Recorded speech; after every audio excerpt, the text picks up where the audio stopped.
Good morning, everyone, and thanks for sharing a part of your lunch hour with us today. Before we begin, I'd just like to tell you a little bit about community health options. Some of you may be familiar with us already, but for those of you who are not, Health Options is a nonprofit health insurance company providing health plans to Maine people and both small and large businesses.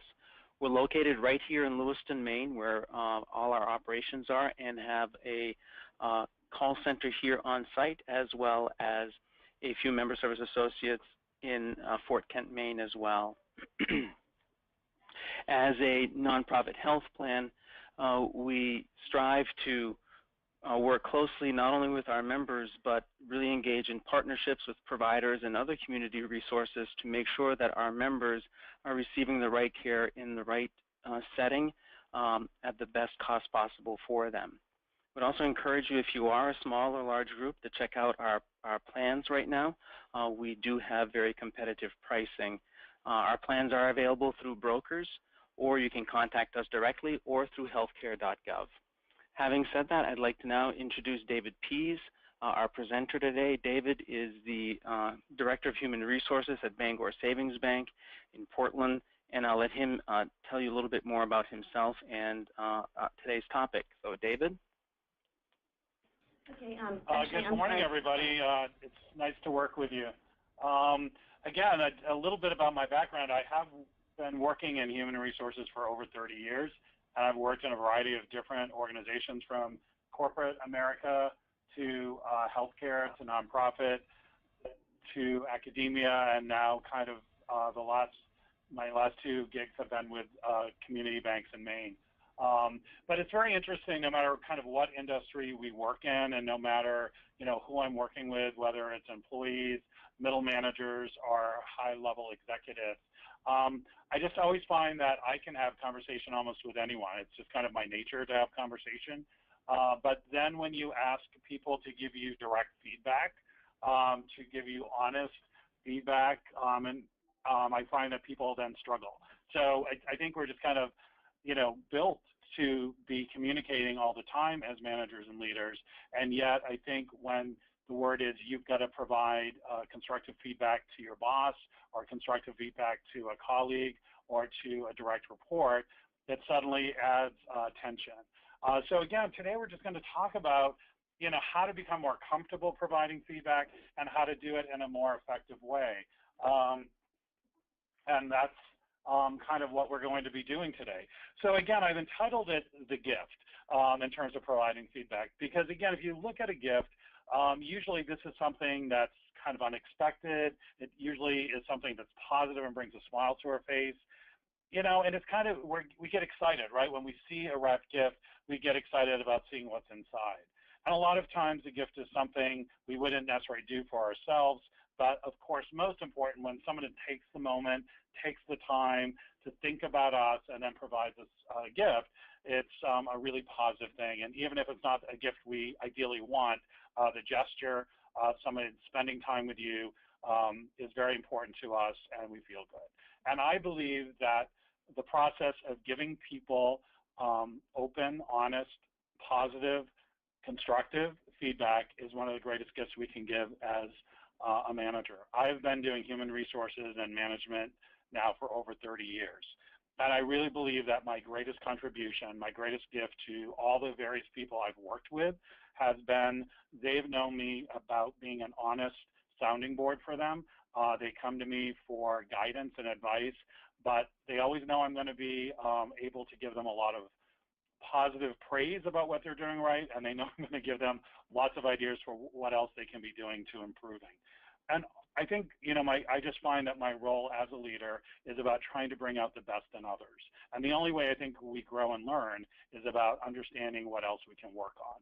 So I want you, as you think about providing feedback to your employees and colleagues and your managers, is to be viewing it as a gift.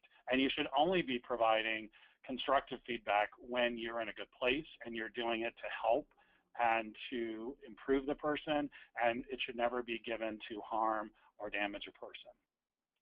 And if you just really think about the various tasks that you have to do as a leader, whether it's hiring someone, onboarding them, developing them, motivating them, getting them engaged. You know, it's really about building relationships, and relationships are built upon trust and open and honest communication. So I think that's kind of where we're starting from today. You know, this quote from Bill Gates just really talks about the need that feedback is required for improvement. It's pretty hard to improve if we don't have something to strive for, and we don't know that we can get better at something. I think what we also need to always remember when we're talking about employees is what our current environment is like. I think all of you probably understand there's a declining talent shortage. So obviously our employees are crucial to us to do our work. So our relationships with them are even more valuable, I think, than ever.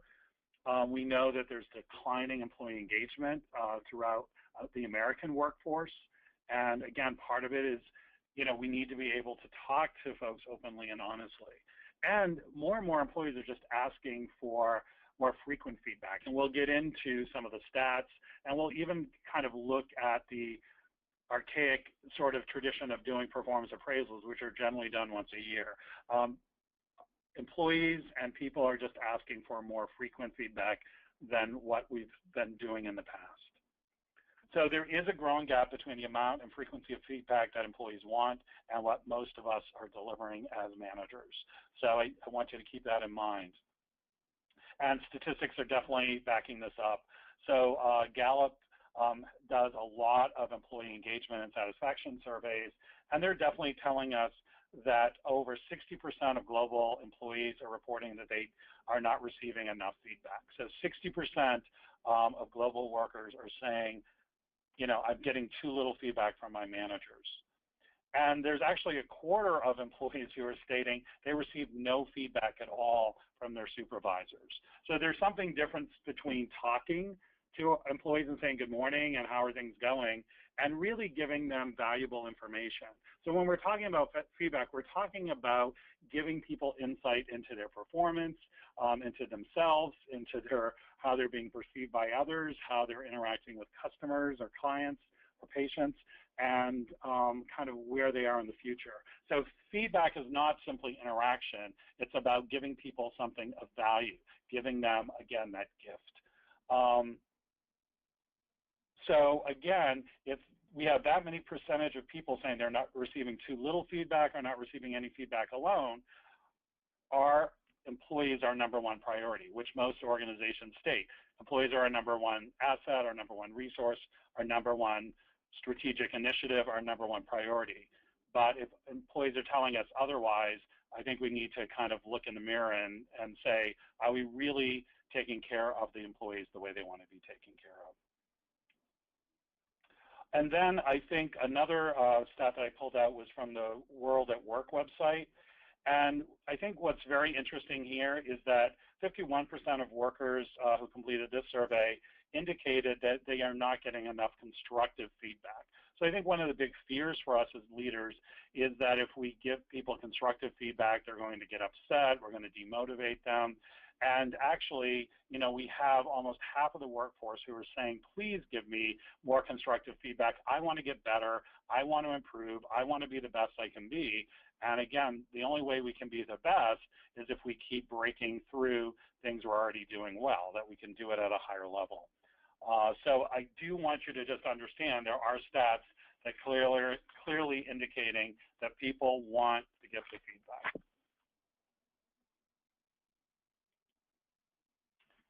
So a few more stats. 64% of employees are saying that they would like check-ins every 2 weeks, and when you're talking about millennial workers, 42% of them prefer weekly feedback. So I think this is just important to look at. Are you providing at least check-ins with your staff every 2 weeks? You know, for younger workers, are you spending a little bit more time with them? Again, this isn't that you have to spend long periods of time with them. I think the thing here is just quick check-ins with folks to sort of say, how are things going? Let me give you some feedback on what I'm observing. You know, we set this goal a couple of weeks ago. How are you proceeding, you know, and progressing on that goal? So I don't think that these are sit-down, hour-long meetings. These are really just quick check-ins to find out how the employee is doing, see how their progress is going, asking them what else you can be providing them for tools, resources, guidance, and then let them go on and do their work. So again, I think a lot of times we view feedback as being this really timely thing, and I don't think that's what employees are saying.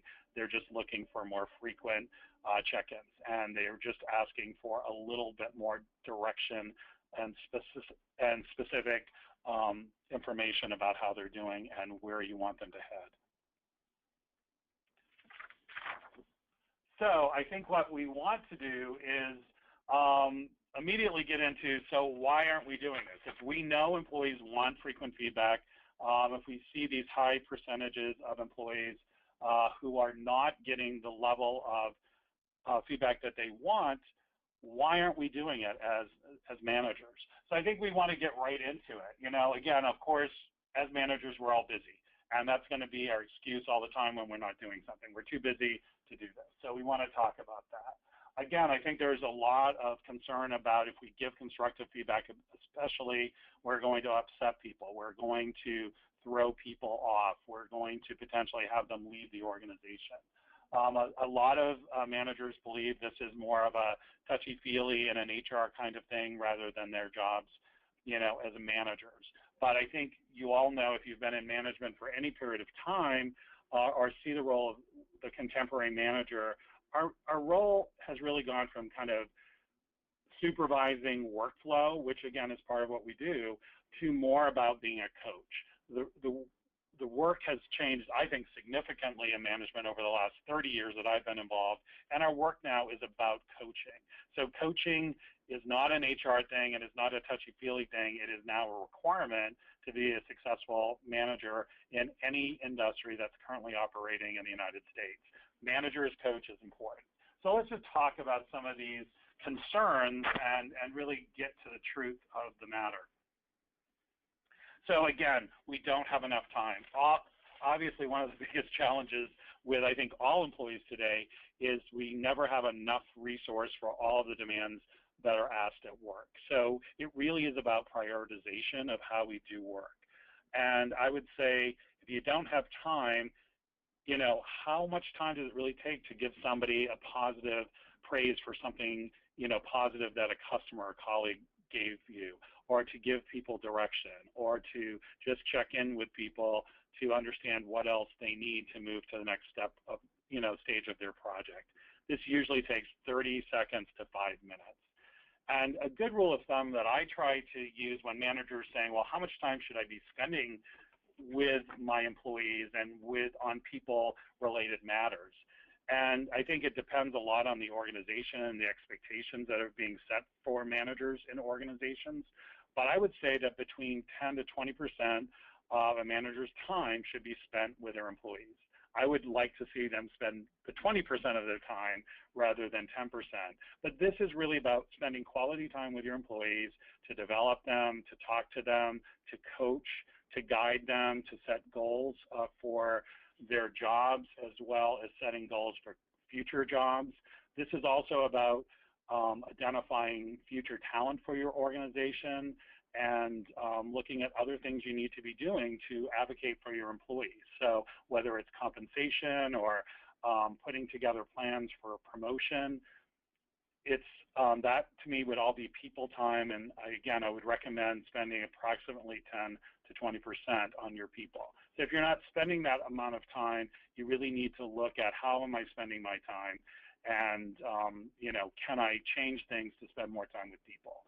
Because I think if you don't spend time with people and you don't address a problem that just arises today, it's going to become a bigger and bigger problem. And believe me, if you get into progressive discipline, or you get into real behavioral issues or performance problems, or God forbid, you terminate someone and get a lawsuit or a discrimination charge, you're going to be spending a lot more time than the 5 minutes that you might spend with each employee every week to give them guidance. So I think we need to look at these as small investments of time that really free up a lot of time and create a happier more engaged workforce. And when you let problems go and build up and you don't address them, they actually become very, very time consuming, not only for you, but sometimes the whole organization, because problem employees affect everyone else on their team. They impact you as the managers, and clearly people in my role in human resources, we spend a tremendous amount of time once an employee's issue have gotten out of hand. So I view this as just a quick investment into ensuring that employees are motivated, engaged, and directed on a weekly basis. Honest feedback will lower morale. Well, I just gave you a stat that said that 51% of people want more constructive feedback. And also, this stat shows us that those managers who really are delivering honest feedback generally have a much greater rate of employee engagement. So we know employee engagement is a really major metric and a real important factor, because engaged employees mean that you have to spend actually less time with them as a manager. It means that they will be providing better service to your customers and to patients. They're going to be much more self-sufficient, and they're going to make extra discretionary efforts to do their work. So this actually, when you are just coaching people on a regular basis to say, I noticed how you did this, you may want to consider doing it like this. When you, when you gave this kind of response to the customer, they reacted in a negative way, you may want to try to phrase it like this the next time. By just spending time with people, just really brief amount of time, you can receive a much greater engagement. And you can just see at the bottom, with the bottom illustration, the importance of open communications. Employees are basically saying they would rather have open communication than some financial rewards and benefits. So I think this is the other thing, is that it's really interesting. A lot of times I see employees and, not employees, managers or executives put a lot of energy into spending more money and putting in more financial kinds of rewards or incentives or benefits, and yet most employees are not even asking for those things. Most employees really are looking for three things that cost really no money for you as a manager or you as an organization. First of all, they're looking to have meaningful work. So people want to make a difference. They want to come to work and they want to feel really great that they've helped customers, helped patients, helped make your organization stronger or better. And that doesn't cost any money. And then they want to be told they did a good job.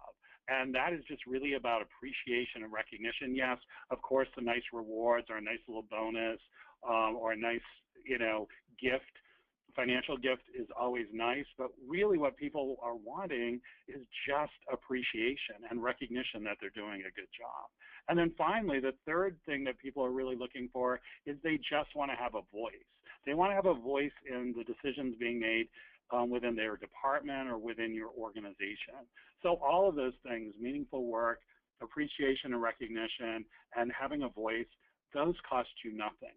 So instead of going and spending more money on a recognition program or more money, on an unwanted benefit, I would, challenge each of you as managers to come up with more opportunities for people to have meaningful work, be recognized and appreciated, and having a voice at work.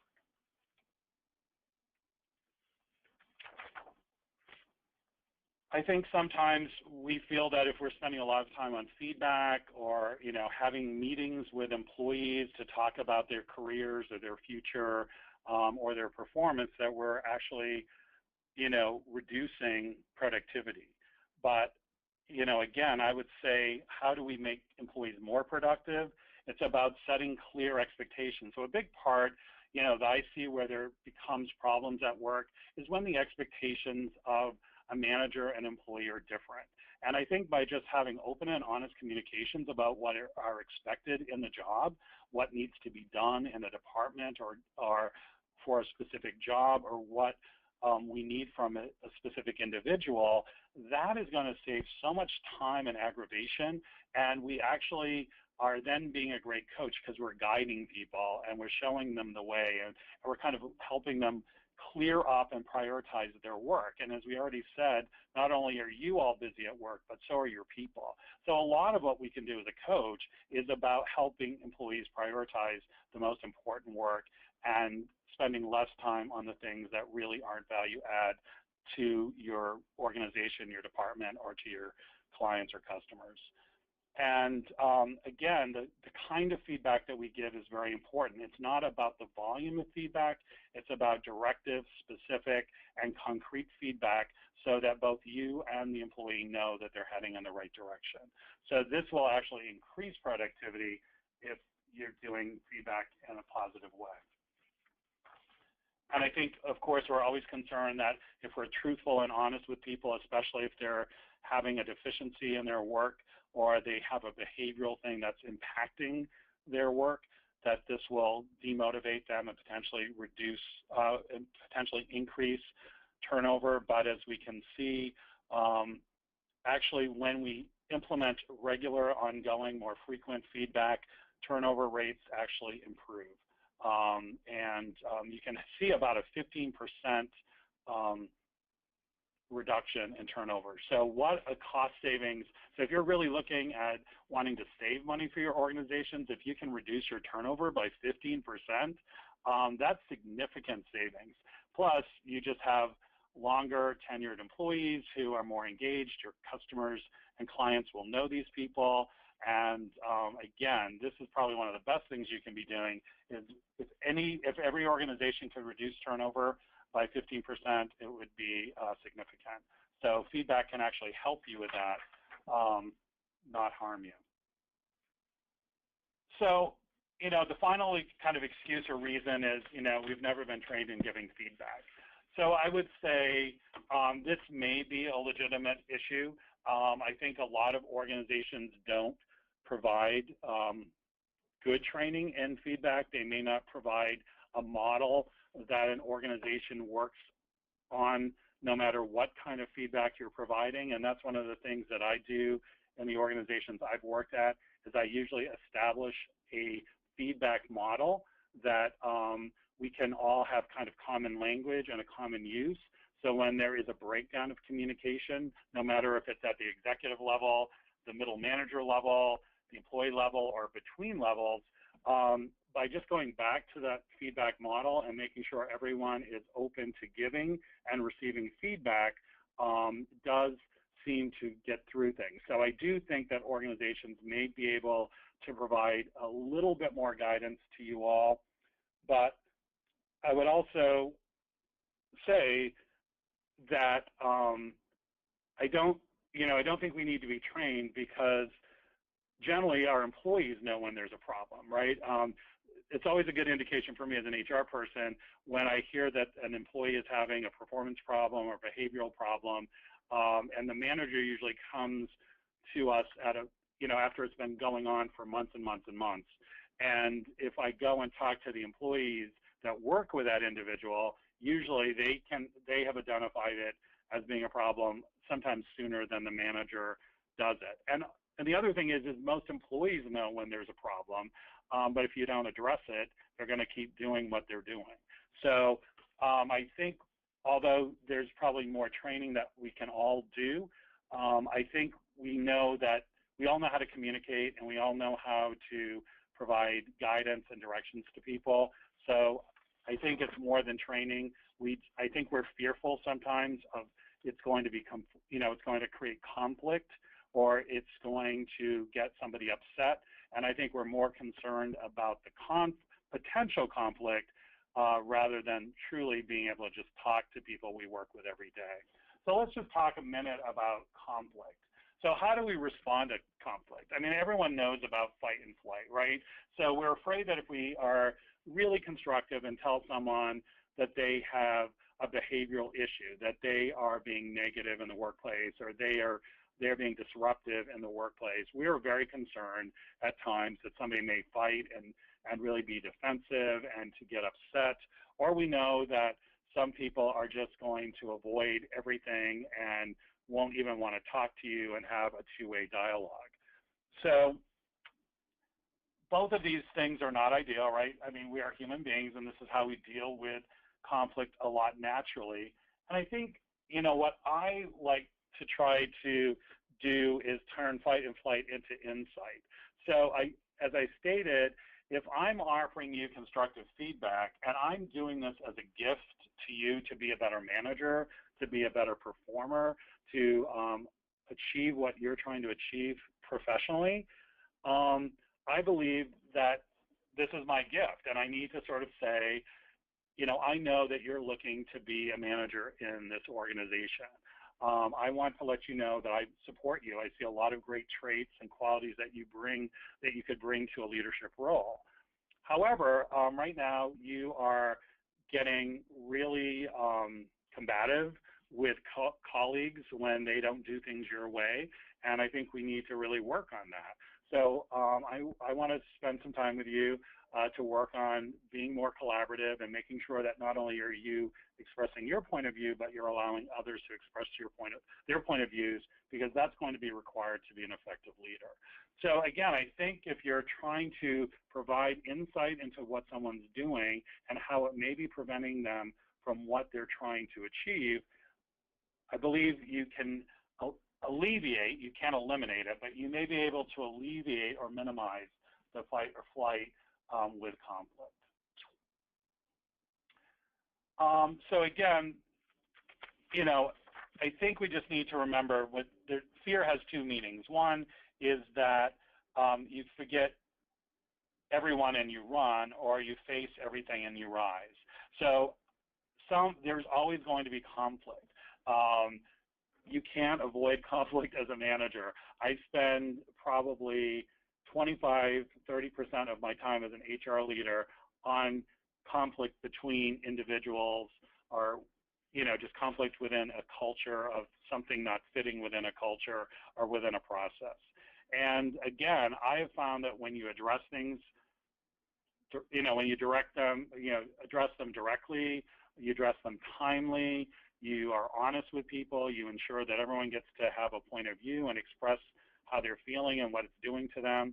I just find that that initial opposition actually can really get people to be advocates and allies, and you can turn people around. So don't be afraid of a little opposition. Don't be afraid of a little conflict. It's going to be a part of what you do in management. So I think we have to learn how to use that to improve ourselves, improve our people, and improve our organizations. Because without conflict, you're going to be pretty status quo.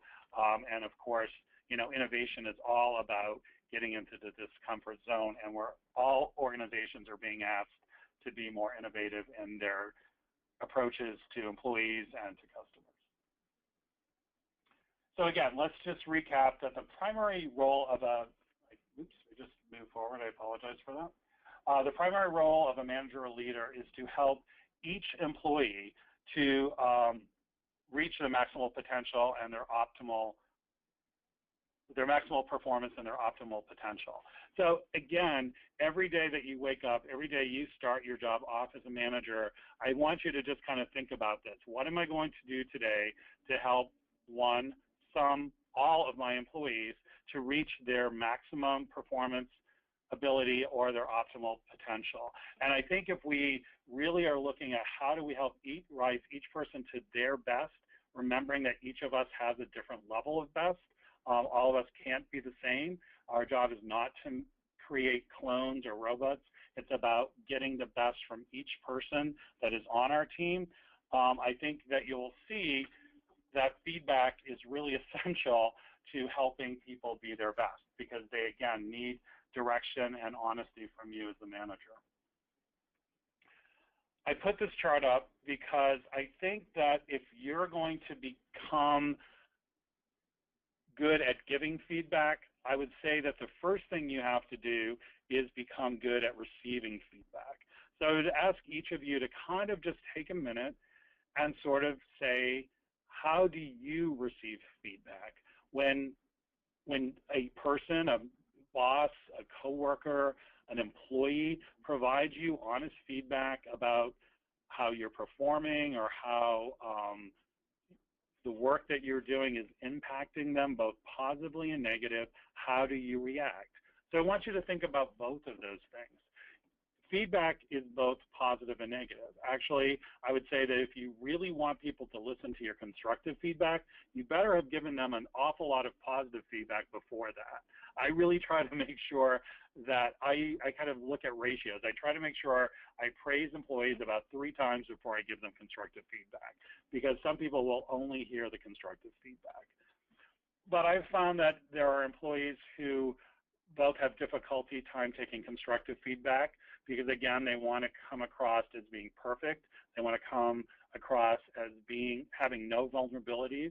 And I think for a lot of adults, showing weakness, showing vulnerability, showing lack of perfection is problematic for some people. So when you bring things to their attention where they aren't exactly 100% perfect, they struggle. So, you know, you have to get people to understand this is not about perfection. It's about doing the best they can in the circumstances that you're dealing with. But there is another group of people that don't like to really be told they're doing a good job, and they don't necessarily accept praise really well. So again, I ask you to think about yourself.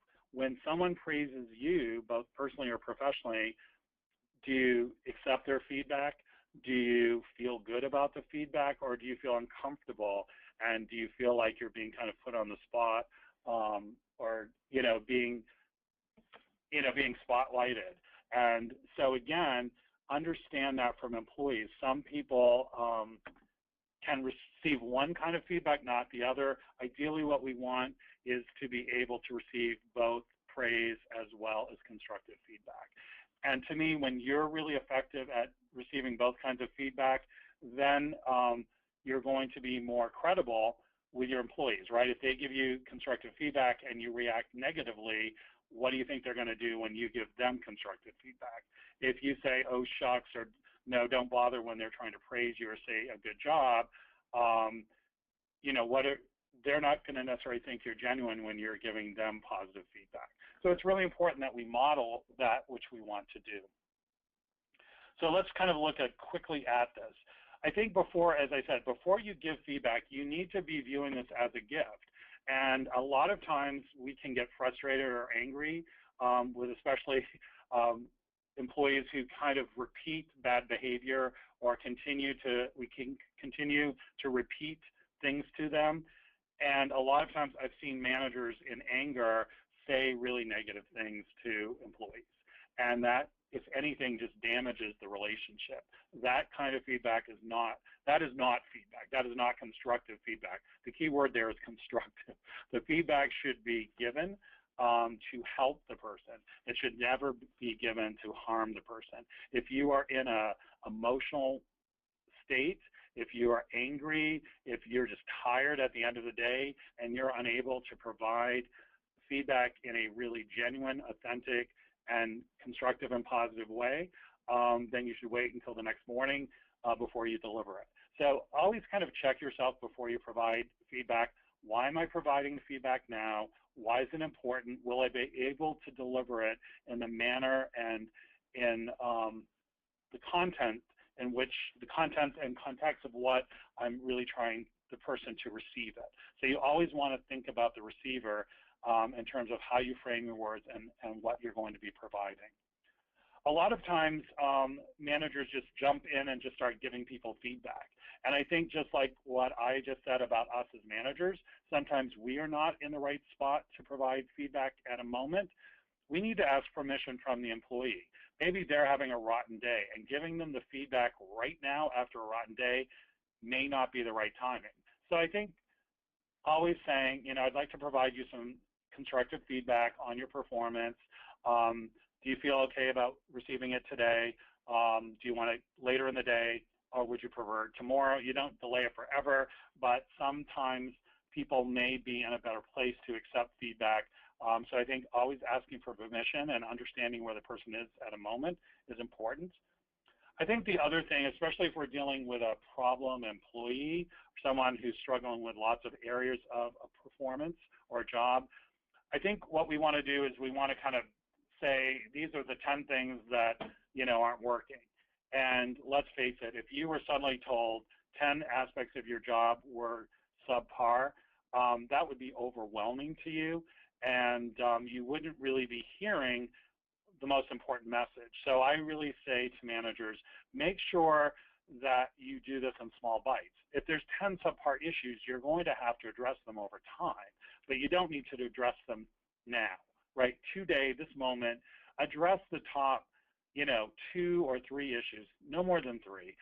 Actually 1 or 2 issues at a time is the best way to do it. You want, again, to get the message across to the individual. You want them to hear that they're still a positive employee, that you still believe in them, but you want them to focus on the couple of things that you believe will have the greatest impact for overall improvement to their impact of their job or their performance. So prioritization of feedback is really important. Don't dump everything on people at one time, because you won't get the desired results. If you say that somebody has, negative behavior, then you need to come up with at least one specific example of when they've been negative. And of course, when we talk about behavior, we want to really emphasize the behavior and not tell the person they're a negative person, right? Saying that someone reacted, that the behavior was negative in a certain situation is fine. Telling somebody they're a negative person is you're sort of insulting and offending the individual, because they're not always a negative person. They just may be negative in certain circumstances. So really focus on the behavior, but be specific, because people want to hear specific examples of what you're talking about to clarify. Then you always want to set the expectation. So not only do you just provide what you're observing or seeing in the person's performance or behavior, but you have to set very clear expectations of what you need them to do and what's expected of them and how much time they have to do it. So if I'm seeing someone who's acting out a lot and being disruptive in meetings, I will set expectations. I expect in future meetings that we're going to see, if you have a different point of view, you're fine with expressing a different point of view, but you need to be watching the rest of the team members.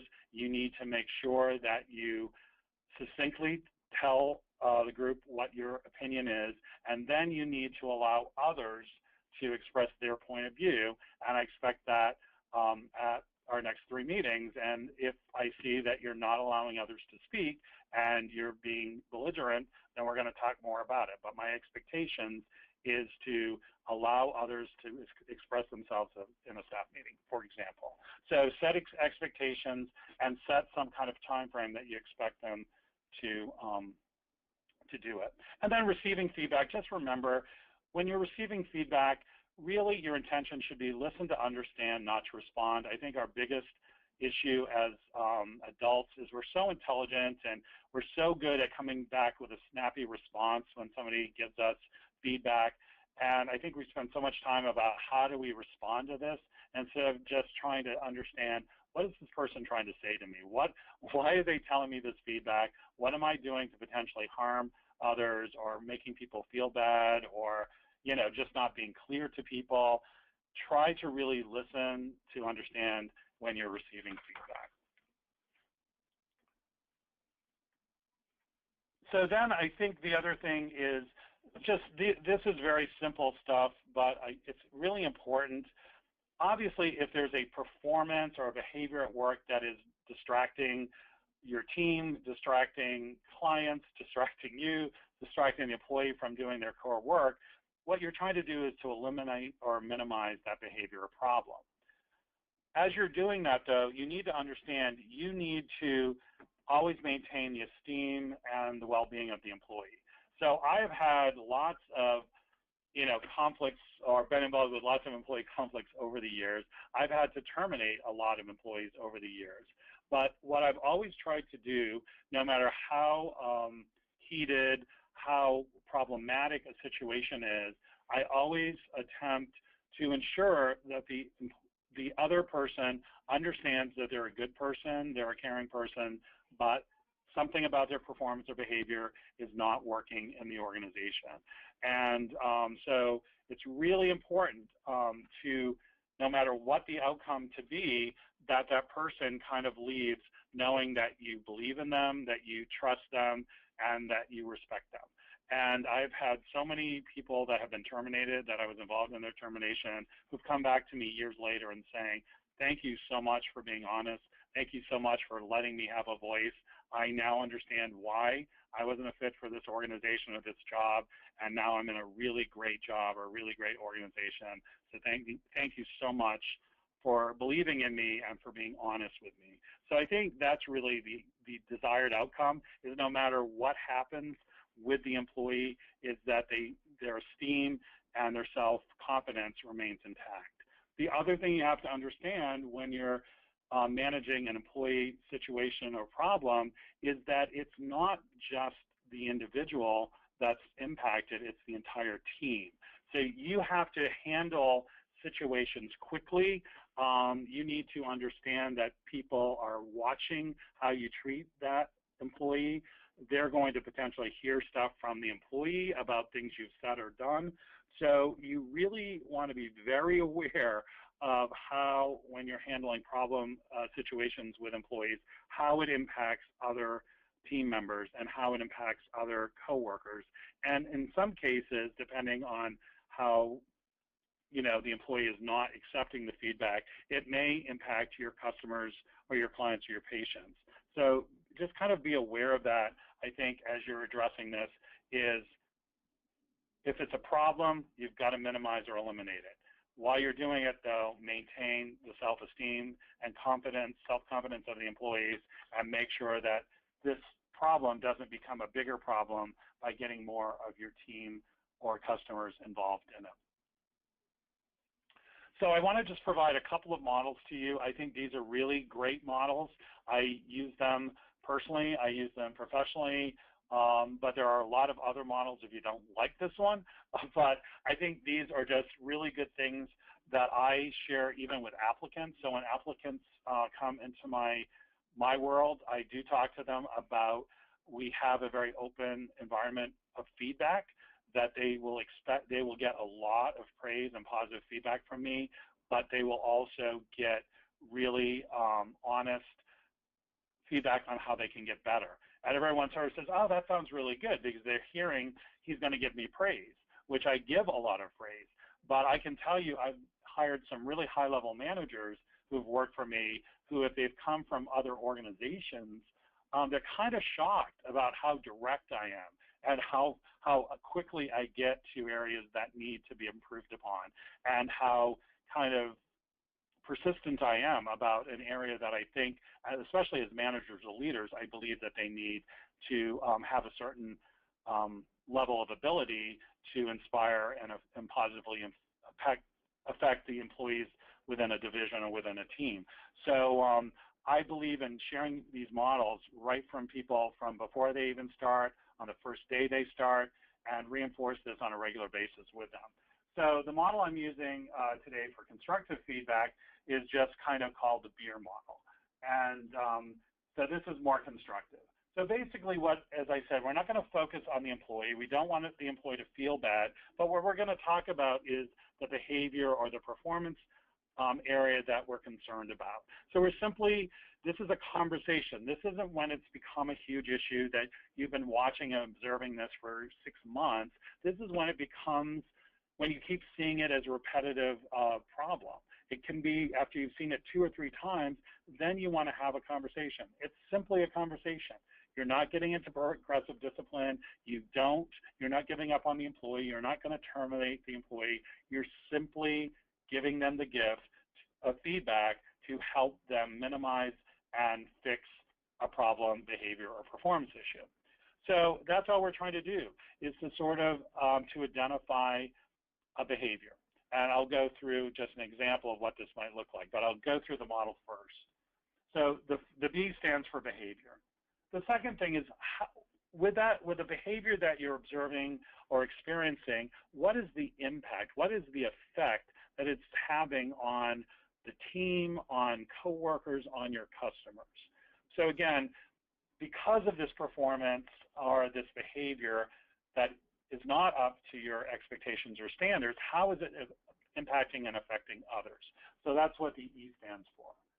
The second E is about the expectation. So once you've expressed the deficient behavior and how it's impacting or affecting you, then you need, as the manager and the coach, to set an expectation. What is expected of the employee? You have to be very specific and really let the person know what is expected.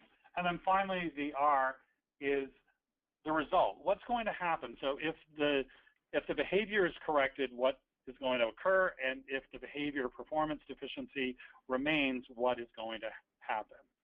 So, a really good example might be that person who's always coming to work late every day. So, and again, it's now suddenly becoming a problem because it's impacting your team or your customers. So it might go something like this. David, I just want to sit down and give you some feedback. I know when you started, we talked a lot about being able to have flexibility of schedule, and it's still something that's really, really important to me.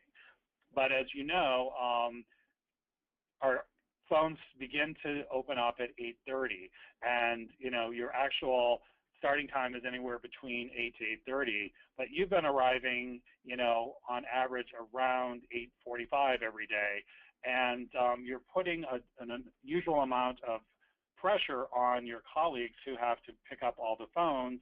It's a very, very busy time for our customers to call first thing in the morning at 8:30, and we're really going to need to talk about how we can assure that you can arrive and be on the phones by 8:30 for at least 4 out of 5 days. So can we talk a little bit about how we're going to do that? So you're really getting at the behavior and the effect of what's going on. And then you work with the employee to come up with a solution and then set the expectation. I expect you to be here and on the phones by 8:30 at least for the 5 days. You monitor that. Then you say, if everything goes right, we're all set, no problems. This won't be seen in appraisals. This won't affect anything in your rewards or your salary. We just need to see it fixed. Obviously, if you're unable to be here and on the phones by 8:30, then you and I will have a stronger conversation in the next 30 days, which could lead to progressive discipline. So that's just kind of really how you would do it. It's a very straightforward conversation. There's not really a major penalty. You kind of throw out that you expect to see an improvement in the next 30 days. So there is progress. You throw out progressive discipline, but you don't use it as a threat. You just are trying to set the expectation of what will occur if the person doesn't get this performance under control. This is normally where I'd like to have conversation with you all, but we'll just keep going, I guess, and hopefully if you have questions about these models, we can do this at the end. Then, of course, I use a pretty similar model called the VET model for positive feedback. So again, I think this is easier for you and for employees to understand. If you're using the same type of model for feedback, both positive and constructive, then it's easier to remember. So again, the B and the E are exactly the same. It's the B is for behavior. What is the employee doing that is so valuable and so positive to the team or the organization? What's the effect? How is this performance, really impacting the team or helping what you're trying to accomplish? And then finally, I think a really tangible, recognition and thank you. So I use the word thank you, appreciate a lot, because people, as I said, one of the biggest motivators for people is just being recognized and being appreciated for the work that they do for us every day. So I really like putting the thank you on that. So an example of how to use this might be, David, I really want to thank you for taking the initiative to, updating our employee handbook. Now everyone has, a very common understanding. When people come to me for questions, I refer them back to the employee handbook.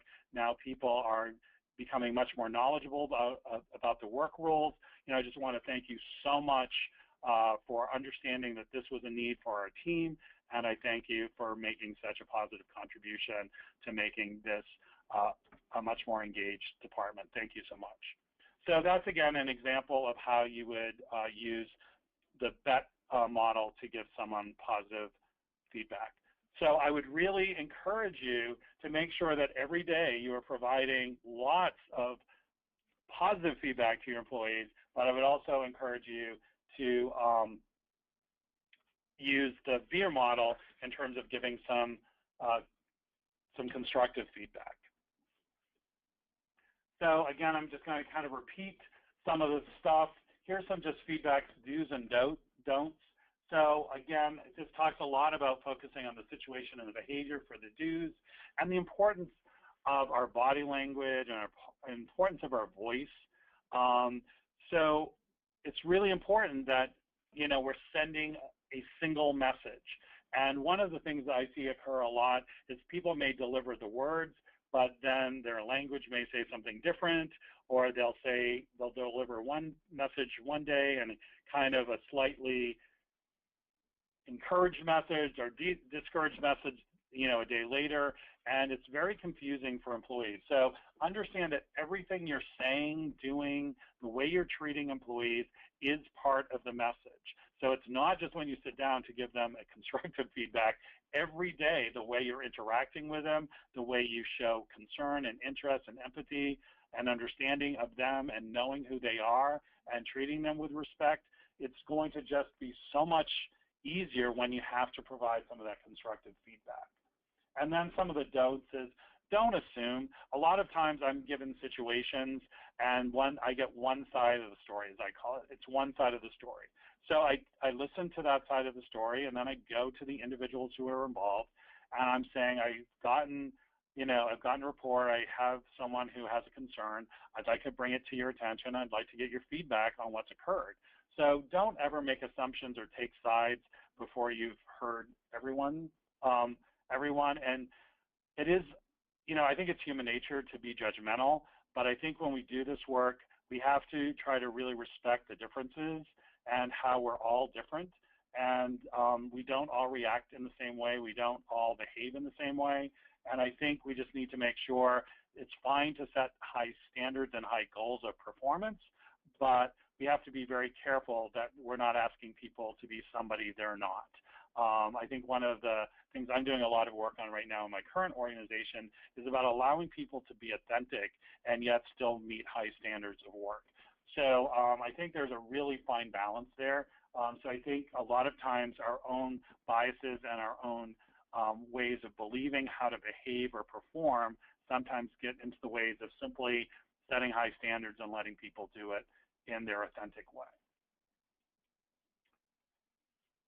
And again, this one this slide in terms of 7 criteria for effective feedback, I'm basically throwing up simply to show you that what I just mentioned is the way that they view you. If you are viewed as if they trust and respect you and you're a credible leader or boss in their mind, they're going to take the feedback from you. If you guys have a damaged relationship or they don't fully trust what you're doing on a day-to-day basis, it is going to be really hard to get them to hear the feedback you're trying to provide, especially if it's constructive feedback. So understand that the most important part of providing feedback is to really having great working relationships that are based upon mutual trust and respect with anyone you're going to be giving feedback to. Because it's a lot easier for me to give feedback with people I care about than people that I'm challenged with. Because as I said, I'm going to try to help the people I care about, right? So, but if I'm challenged by someone, they're going to feel that and they're going to see that, and I may not deliver the message in the most effective way possible. So I want to talk a little bit beyond just the concepts of feedback. So I've given you a few models here to focus on about how to maybe do feedback in a more focused, more succinct, and hopefully effective way. But I also want to make sure that we're really looking at your role as a manager as coach. And, you know, what does a coach mean? So, because again, as a coach, a lot of the role of the coach is about providing feedback. So first of all, we have to set goals. We obviously are setting goals that are aligned with our our overall company or organization's strategy and values. So it's really important that all the goals we set for ourselves and for our team are aligned with that strategy and values of our organization. We obviously want to let people know how they'll get rewarded, and then when they actually are meeting or exceeding goals, we want to recognize and reward them. Clearly, as I've already said, people like to be thanked and appreciated. Sometimes, though, people do fall short, and what we want to do is if people are falling short in either behavior or performance, we want to quickly address it. Generally, when it's quickly addressed, that's all it is. It was just people got off track for a moment. They come back on track. They get pumped. You get pumped. Everything's good. It's all set. You keep working on their strengths and keep monitoring their work and just continue to find ways for people to grow and develop. Obviously, the downside is if you address a shortcoming and it's not corrected, then you will need to get into progressive discipline or termination. But I'm trying to emphasize the positive here. And I think you can see all the roles of a coach really require some level of feedback and interaction. One of the models that I really like about coaching, I'm not spending a lot of time on it, but it's called the inside-out coaching model, and it's very simple, called the GROW model. And this is where there is the goal, and then there is reality, and this is where you really get into feedback. So you're asking the employee what they believe they need to be working on for the goal, why they're falling short, and this is where you offer your perspective as the coach to help them adjust if they're falling short of goal or to continue to perform beyond the goal.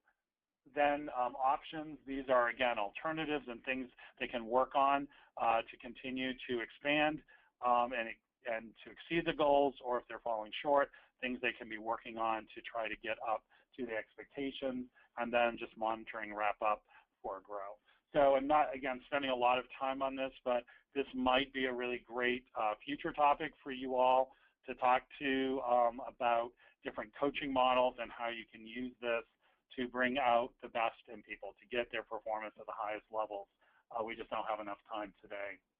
It's also important as a coach that we do some self-assessment. So I think just like I asked you to kind of look at how you take and give feedback, I would also ask you to evaluate yourself as a coach and to make sure that you're on a regular basis asking your employees how you're doing as a coach.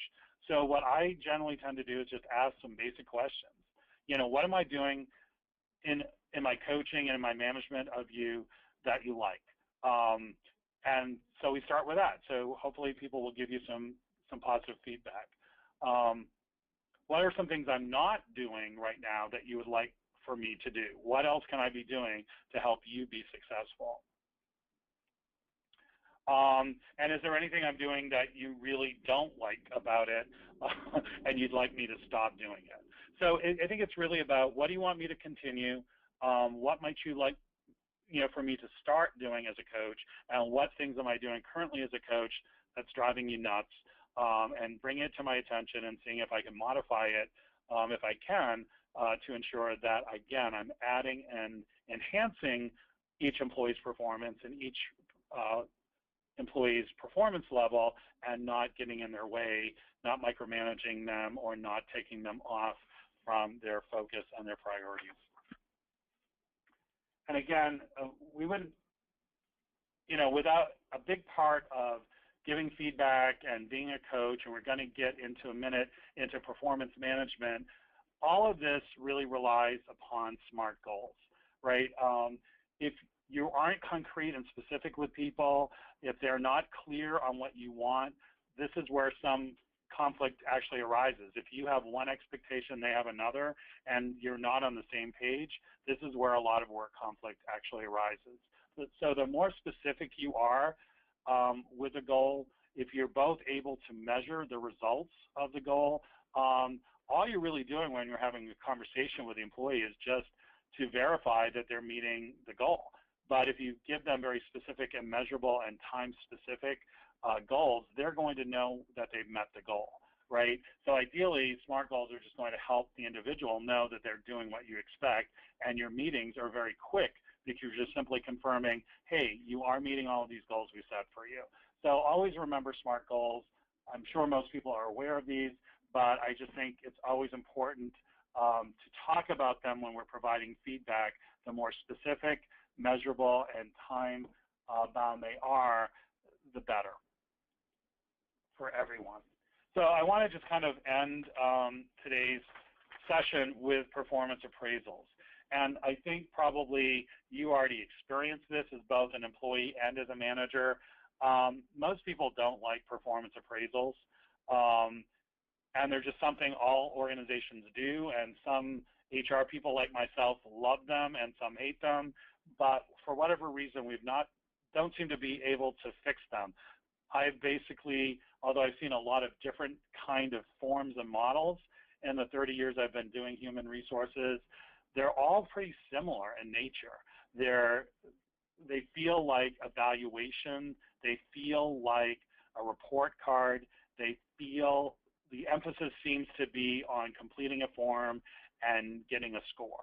And I think we just know that that doesn't necessarily help people focus on being their best, because they're going to be focused on their score, and the score is always usually connected with a salary, so people, both the manager and the employees, focus on the wrong thing. So again, I can't change everything in your organization, but hopefully some of your organizations are looking at whether performance management or performance appraisals really are getting the results that you want as an organization. But you as a manager, it doesn't really matter. What I've always said to every organization and every manager I've worked for, don't get distracted by the form. The form is just something that needs to be complete, but stay focused on what the focus of a performance appraisal is. The performance appraisal is about giving people feedback and letting people know what they're doing really well and giving them kudos for the accomplishments they've had. And that should be about 20 or 30% of the time should be on the things that they're most proud of, the things you're most proud of, and the accomplishments that you're both thinking that the person did. 70 to 80% of the time should be spent on where's the person going and the future and setting goals for the person in their job. So I think the two big focuses of appraisals are feedback and development. And if you're not spending most of your conversation with employees in your performance appraisals on positive feedback and on future development, then again, you're missing the point.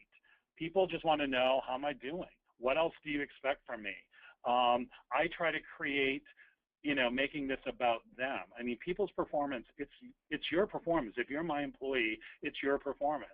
So I usually start my performance appraisals off. I've completed the form. If I've had to complete a form, I usually turn the form over and I don't even look at it when we're having the conversation. And I say, first of all, thank you so much for your contribution in your job to our team this year. I want you to start by telling me, what are you most proud of over the last 6 months? What are you most proud of over the last year? And then I will agree with what they've said, if it's true, and I will add some additional things I think they also should be proud of or that I believe are strong accomplishments. I will ask them, what one accomplishment did they find most meaningful for them, and I will usually share with them one thing that I'm really proud of or think that had really made a big difference. And then we'll focus a little bit on their future. What are the goals that you need to be doing next year? What are the things that you can do to make this a better department? How can we get you to be performing at even a higher level in your job? What other kinds of things would you like to learn or do within your job, within the department, within the organization? And what's your long-term career goals? So as you can see, a lot of this is just questions that then you engage in conversation. And then after the conversation, we make sure that the written documentation kind of confirms, or kind of reports out what we just had the conversation on. And then you thank the person again. You start and you end with a thank you about their contribution and thanking them for their commitment in the future. So again, the form doesn't prevent you from doing that.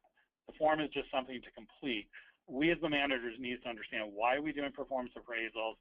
Are we bringing out the best in people? Because that's really what it's meant to do. How do we help each person reach their optimal self? The next screen is just some other questions that you can be asking, and I think if you start with wanting to make the person be the best they can, I think the rest of it goes from there. This is really conversation, people. This is not some form that trips us up. This should be really about, how do we help the person be the best that they can be at work? And this is really where performance appraisals are going. So I'm working right now with my organization. So on the left-hand side are kind of what a traditional performance appraisal has done, which is very past-focused. It's very focused on the score. The manager comes across as a judge, or being a scorer. It's usually one time, maybe twice a year. And again, a lot of the form and a lot of the process is controlled by HR. And basically, in our new world, it will be kind of very different. It's going to be a more fluid conversation that's happening on a regular basis. Either the employee or the manager will have an automated form right in our HRMS system to be able to document just key goals or key talking points. It's going to be very about future improvement and goals. It's going to be focused on the conversation. It's going to be much more frequent. It's going to be happening every couple of weeks, every month, and not once a year. And it's very much going to be employee and manager driven, and HR really is just on the peripheries and is very, other than listening to how we might be able to provide additional tools or guidance to either employees or managers, HR is really out of it, because this is really about how the employee and their coach, their manager, will help them be the best that they can be at work. So this is kind of what future performance conversations will look like. Again, these are just kind of recapping what we've done. So as a coach, you're going to want to link performance to job descriptions, the standards and strategies of your organization. You definitely want to provide a lot of feedback and review in the first 3 months for new employees.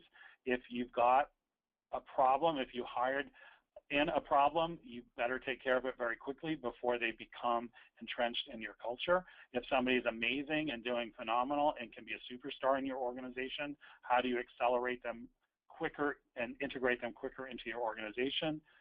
Use, positive feedback frequently, like daily, and address in the beer model those things when employees get off track. Provide feedback, be honest, use SMART goals, and do just a lot of ongoing dialogue for reinforcement. And then these are just, the real gift, I think, when we're talking about providing feedback to our employees is just spending time with them. A lot of what I believe coaching is about just giving people a little bit of your time, a little bit of your attention, a little bit of your advice, a little bit of your thoughts and your ideas to make them be good. So I think the real gift is you spending time and being honest with folks is truly going to make a difference with people working hard for you, being loyal for you, being engaged, and doing the best that they can do while they work for you and your organization. So that's what I have today in terms of giving feedback as a gift, helping employees be their best, and our role as managers and as coaches to help people reach their optimal potential. So that's what I have, and any questions or thoughts or responses I would love to hear. Okay, and thank you, David. And at this time, I am changing everyone's settings to allow them to speak with you if they have a question. So for those in attendance, if you have a question for David, please feel free to ask a question.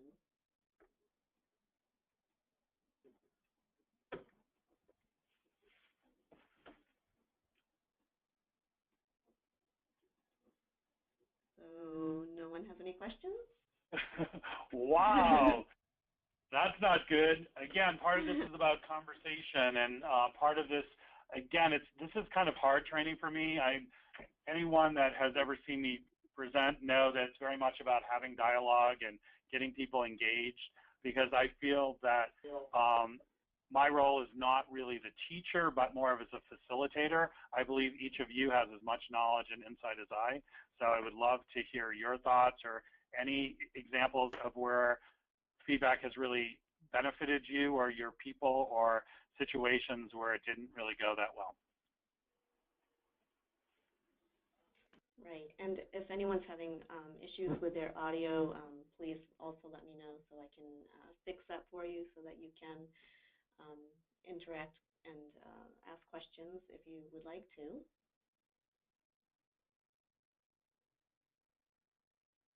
Our webinar attendees are usually a shy group. Okay. So I just want to give everyone the opportunity still to make any comments? Well, again, you see my email address here, and I'm definitely on LinkedIn and social media. So if anyone is interested in learning or having further conversation, please feel free to reach out to me via social media or my email. Again, I got connected with you based upon relations I have with people, you know, at the organization, you know, at Community Health Options. So again, this is really all about trying to share our collective wisdom and knowledge to make each of our jobs just a little bit easier and a little bit more effective. So it was really great working with you all today. Okay. And Mike, do you have any final comments? No, nothing more than to say thank you, David, for your presentation. There's a lot of information there to process. We will have another webinar as we do every month, so keep an eye on your email for future invitations to participate in other webinars. And if you may have to, it may be another day or so, but a recording of this presentation will be available for viewing. So you can just go to Health Options, search webinars, and once it's ready to be posted, be available for viewing. And as David stated, if you were shy about asking a question or making comments today, he does have his email address on the slide, so you can take note of that and contact him directly. So unless there are further comments, this is, I guess we'll conclude the webinar. Thank you again, David, and thank you, Mike. Yes, thank you.